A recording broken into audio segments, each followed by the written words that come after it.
Alright, this is a re-upload of the Studio Ghibli copyright struck me without any notice, neither explained why nor responded to my inquiries. I mean, I do not even monetize the video, a copyright claim would have been enough, no? So I decided to re-edit and rewrite the entire thing. I mean, I'm not keen to get another strike, but I will still upload it. So once again, buckle up, grab a drink. Let's dive into the art world of Spirited Away, version 2.0. I'll leave out the synopsis, refresh, and other interpretations I had made in the previous version regarding Shintoism, ecology, spirit, bathhouse interpretation, and so on. I'll leave some cool links and articles in the description though, so if you're interested to read more, check there. The movie was released in 2001, and they used a mix between hand drawings and animated computer work. So we'll talk about the artwork and how it is linked with the storytelling. I'll talk about the world building and narrative function of the theme colors first, and then look at the art style and the art program that they drew in the Bathhouse. I'll add a tag in the description so you can hop there if you're interested only in the Bathhouse. I could have done that with other Ghibli movies as well, of course, but I love the Alice in Wonderland story, and Little 1000 Question Girl Chihiro is just lovely. So this is nothing short of being my love letter to Sentu Chihiro no Kamikakushi, Spirited Away. Now the movie offers many ways of interpretation, and to an extent it is because Miyazaki and his team love to use ambivalent storytelling. So they play with colors to create associations. They use tropes, a massive amount of folklore elements and myths. There are stereotypes to enhance emotions and bits of pieces of a world that is both fantastic yet believable at the same time. And they ground the story in a relatable way so that we see ourselves in it. So if you're interested in the myths and folklore, for instance, I'll leave a tag, go check out the video by Story Dive. They did quite an amazing job. So Miyazaki said, "It's not me who makes the film. The film makes itself and I have no choice but to follow." I think this hints towards the idea that the team builds a world instead of a story. And of course, a proper world is filled with stories and the people that live in it, with the culture, its quirks and little things. All this just has to create a lot of room for interpretation. And then they place their characters in it and let the story happen. Ghibli used colors quite in an interesting way to enhance the storytelling. It really boils down to the main colors of the movie being red and green as the dominant ones. So like every sensible person would do, I laid out every frame of Spirited Away and put it together in one colossal painting of about 190,000 images that I could scroll through, overlay, play with. And the alternate world around the bathhouse has a distinguishable red touch, and the contrast to it is the real world with its different green feeling to it. So in color theory, red is the contrasting color to green. Now it does not seem to be a purely artistic decision, as this contrast is important for the world. The painter Kandinsky said, "If association does not seem a sufficient explanation, then it cannot satisfy us regards the effect of color upon the psyche. In general, therefore, color is a means of exerting a dicer influence upon the soul. Color is the keyboard.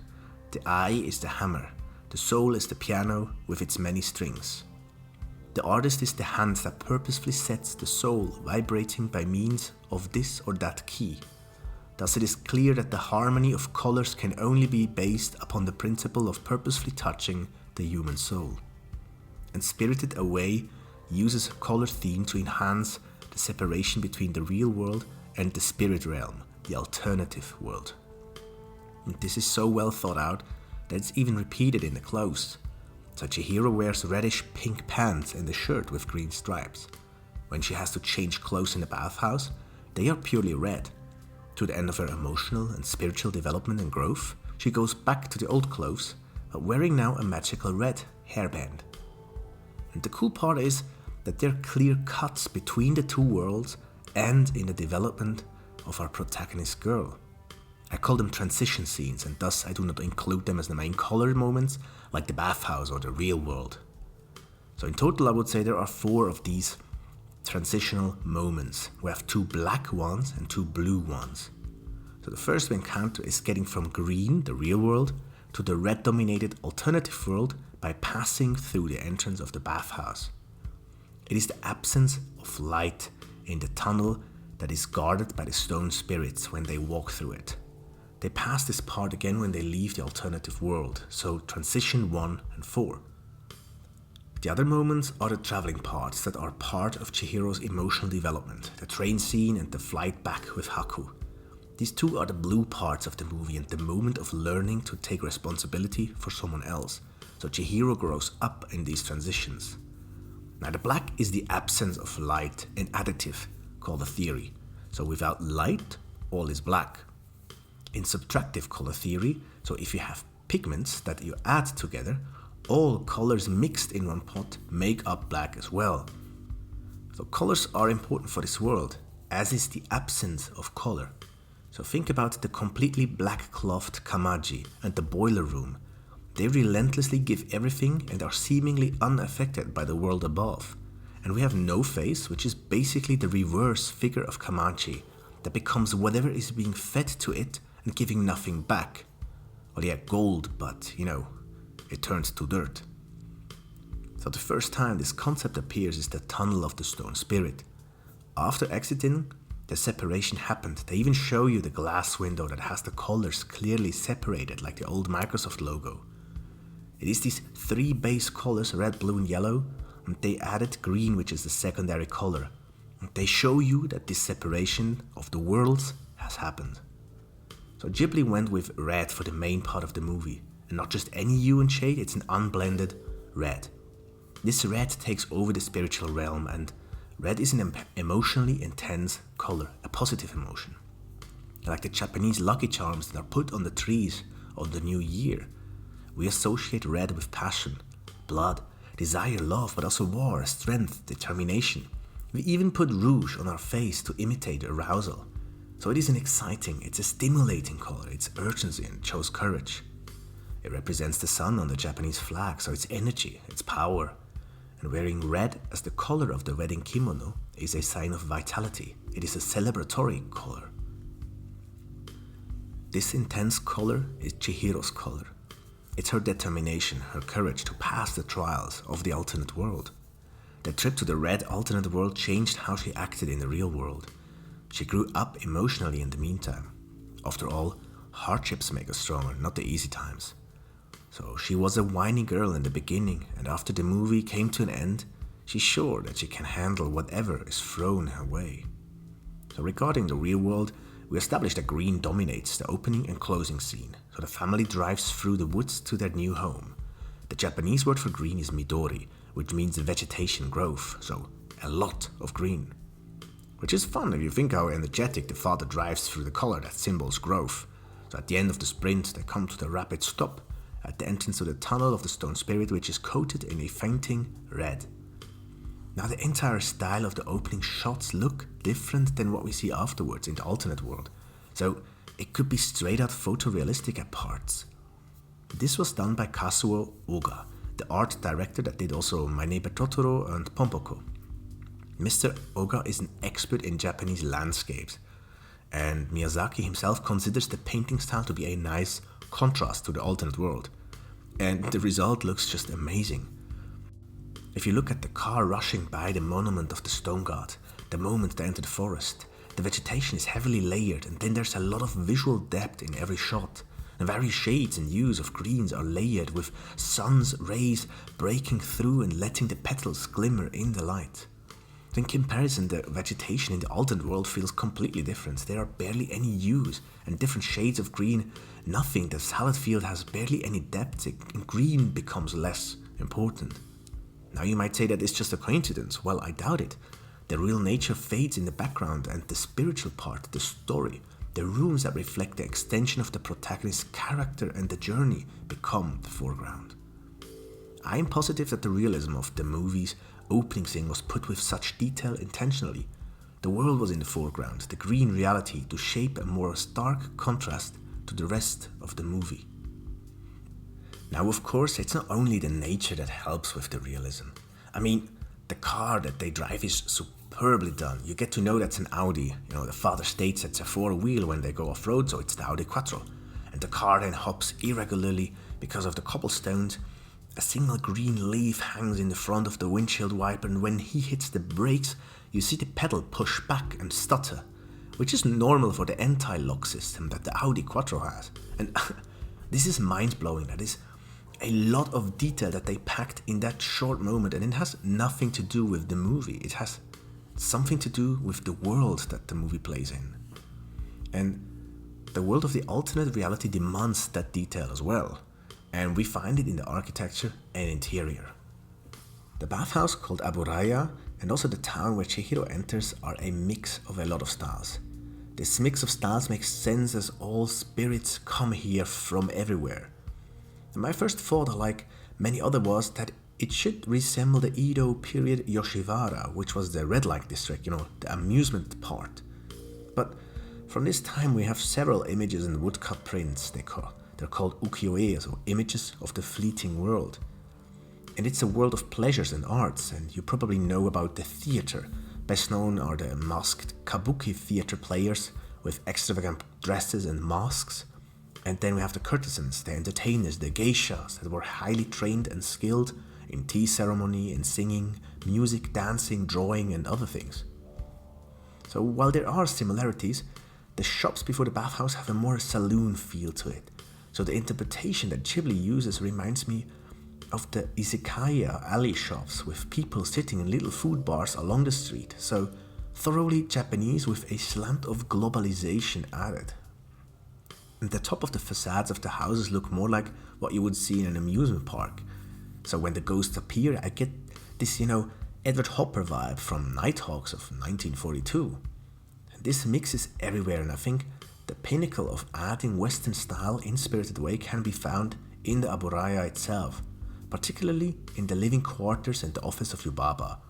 So that's the style of a Western aristocrat, and not like, the rest of the bathhouse that more or less reinterprets Japanese architecture.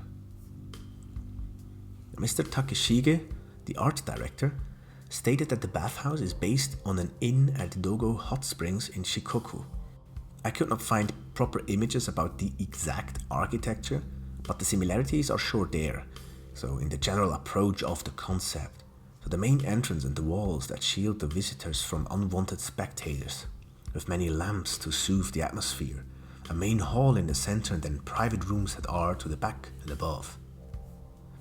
What is more obvious are the similarities to Meguro Gajo-en Park. So the Meguro Gajo-en is an early Showa architecture style wedding hall in Tokyo, with a large reception room and a beautiful interior decoration. So if you look at the ceiling paintings, you can definitely see the inspiration here. Other elements are based on the classical architecture that you find, for instance, in the Nikoto Shuge shrines. So this gives the Abu Raya that modernized look of traditional architecture, yet, tradition and modern at the same time. Like, there are steel beams below the wooden bridge to enter the bathhouse. The elevator is fully automated, yet the rest almost gets this steampunk style, so it's quite cool. So from distance, this bathhouse is already breathtaking. And then you enter. The flower paintings, the main hall, are based on real paintings in Nijo Castle. So whatever Takeshige was afraid that the art was not done well enough, he and the art team did one hell of an amazing job. Karen Gerhardt writes in her article about the painting programs of Nijo Castle, the Ninomaru Palace, in 1997, about the standard program of paintings for walls and sliding doors that is from the book Honjogashi. There it states that, and I paraphrase, in painting the proper order is as follows. You have pure ink, is most often used to depict landscape paintings. Next, light colors are for figurative paintings, and finally, brilliant and opaque pigments are employed for flower and bird paintings. So landscapes are appropriate for upper levels of a palace, figure paintings are for middle levels, and flower and bird paintings are for lower levels. Four-legged animals are appropriate for waiting rooms. When we enter the bathhouse, very prominently in the direct entrance we have the rising sun painted on gold. So it hints towards a traditional bathhouse. Alright, so flower paintings all the way in the bathhouse. We are in the lower levels. We do see some four-legged animal and bird paintings with some flower screens when Chihiro cleans the floor, but mainly flower bird paintings, so this would be near the entrance. The people would go and change and then enter the main hall. So the main hall has a massive pine tree landscape, which is appropriate. So in the large main hall, the shogun, for instance, would meet with the advisors and all the high-ranking dignitaries. So the decoration is meant to create an atmosphere of solemn majesty that would visibly impress all attending people with the cultural sophistication of the shogun, not with force or might. In the Ninomaru Palace, for instance, you would also find pine trees in the main hall. So the pine trees last for a long time, so they're steady and calm. When Chihiro then goes up the elevator, we catch a glimpse of an in-between level with sliding doors. So these are private areas, like where you would be entertained by the dancers and singers, for example. Around the door is a huge bamboo drawn, so not sure, but probably landscape and flowerbird mixed. So we are already in the upper floors, and probably rather an expensive part here. When the people serve no face, we get a quick glimpse of a waiting room of the upper floors again. So maybe it's a waiting room or also a theater room. Because here you would want to impress the ones waiting. So the Lord would want that you are aware whom you are going to face and how little you are. So we have huge dragons, gods, the thunder god we see. We have a classy demon that we would find in a theater as well. And the room here, they were definitely meant to impress someone. And similarly, with the modern styles mixed in, we see traditional gold paintings in the back, but then have popping colors and very traditional tatami floors, all the things mixed together. So Chihiro goes up all the way, and when she comes out at the top floor, it looks like a different world. My first thought was that it looks like the doors of the Palace of the Doge in Venice, the huge square door. The doors fly open, and then like the view in the Buckingham Palace or in the Vatican, where you have to pass several meeting and reception rooms that was according to your status, you could see into the building. So the further away you are from the innermost chamber, and the further away you were received, the less important you were in status. So when you go to a castle next time, check this layout. Her Majesty's or the King's dormitory usually would be further inside, and the studies then close by, and the reception rooms would be less pompous and cozy the further away you are from the chamber of the person in power. So if you are a very well-known and a very high-status person, you get to be closer to the bedroom of the king, so to speak. So Chihiro gets drawn in when the doors open and she flies by the outer reception chambers. And look at the stuff, the vase room is amazing with porcelain larger than the little girl herself. So she gets drawn through the corridors where, I don't know, would probably the gallery of ancients with more huge vases. We have royal patterns on the wall and she flies over the long rolled single piece of carpet. This is quite a long walk to get into the inner chambers. So this is especially clear when she comes back later in the movie. Then Chihiro re-enters after climbing up on the outside and she sneaks in through the bathroom that is with marble and this old-style French bathtub. So there she only passes the baby's room and she's already in the study. Now the first time she flies through the doors and just tumbles into the study room of Yubaba. So I say study because it is somewhat classy with this open English style low fireplace with two columns. We have the heavy chairs and the library wall for reading. And opposite, so to see the entrance fitting the style of a ruler, we have the desk that is packed with her work.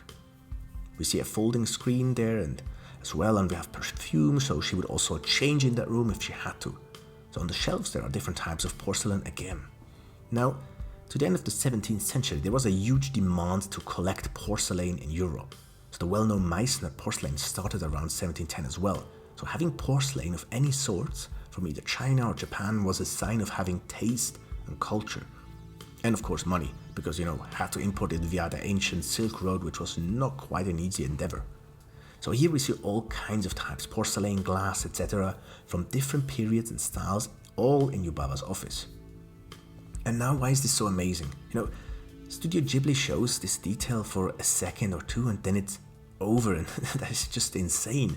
Look for instance at the vase when Yubaba is all up in Chihiro's face. You see a shamisen player on the image of the vase. It's like for a second and hardly visible, but it's there, and you see it once again only when the baby enters the room with Haku on the floor all the way in the back. Another moment would be when Yubaba opens the windows during the storm. You see the gold-painted decorations between the windows for 3 seconds.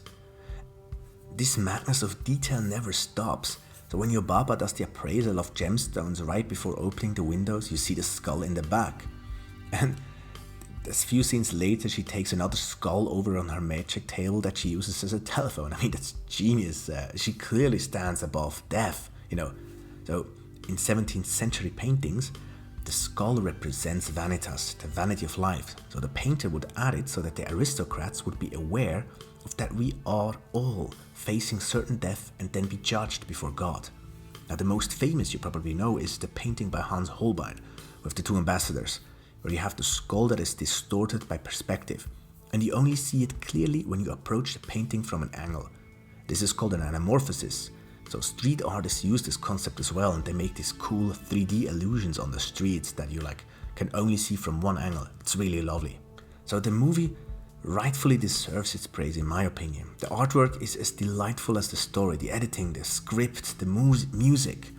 Every scene is packed with an amount of details that are necessary to bring the moment to life, and I think that's why we love such good anime. It's the little things. It's like when Chihiro takes off the shoes in the boiler room, because it's one step up, and then like in the Japanese house at the entrance you take off the shoes and you put them on again, and she does a little tip to fit them. It's such a gorgeous detail to the little things that are not relevant to the story at all, but they're relevant to the world. So in the beginning, the world is set in realism, a grounded, immersive experience. But once this was established, the style changed. The architecture became important. They showed the extension of the characters of the people and the art of the world. And then, the loneliness, the journey to take responsibility became what was important. It was the transition, and it became almost minimalistic. Ghibli did just one hell of an amazing job with Spirited Away. They let the artwork dictate how the world was built, and this made their creations behave in a way how they would in such a world. And to me, that's why I love this stuff, The art style is an integral part of how the story has to be told, and that's why I keep loving to discover anime. And yeah, and I guess that's why I love Spirited Away. So thanks for watching, leave a comment, stay awesome, and yeah, see you around.